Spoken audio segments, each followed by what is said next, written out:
Budowa zintegrowanego systemu przesyłu gazu ziemnego w Europie była głównym tematem dorocznej konferencji Organizacji Europejskich Operatorów Infrastruktury Gazowej Gas Infrastructure Europe.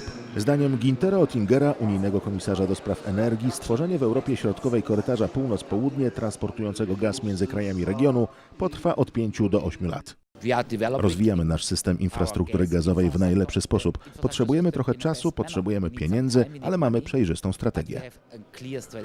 Planowany korytarz energetyczny północ-południe ma połączyć systemy przesyłowe Polski, Czech, Słowacji, Węgier i Chorwacji. Po wybudowaniu terminala w Świnoujściu będziemy gotowi do tego, by transportować gaz z północy na południe Europy, by dostarczać ten gaz do wielu naszych sąsiadów, którzy takich możliwości nigdy nie będą mieć z prozaicznego powodu, że nie mają dostępu do morza.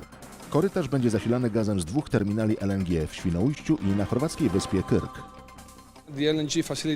Terminal LNG przyczyni się nie tylko do rozwoju kraju. W Hiszpanii mamy 7 obiektów LNG i dzięki temu mamy dużą dywersyfikację dostaw. Stefan Kampusz, prezes Gas Transmission Europe, zwracał uwagę, że dzięki korytarzowi północ-południe nastąpi integracja sieci przesyłowej, która ułatwi transport surowca i włączy region w europejski jednolity rynek gazu oraz w globalny rynek LNG. Widzę bardzo duży potencjał dla przyszłego transportu surowca poprzez europejskie i ponadeuropejskie granice, tak jak to można robić na przykład z ropą. Miłosz Momot z Komisji Europejskiej zwraca uwagę, że na rozbudowie sieci gazowej w Europie skorzysta przemysł i mniejsze przedsiębiorstwa oraz zwykli obywatele. Rozbudowa linii przesyłowych na nowych obszarach jest szansą dla zwykłego obywatela, by ostatecznie zdobyć możliwość odbioru gazu.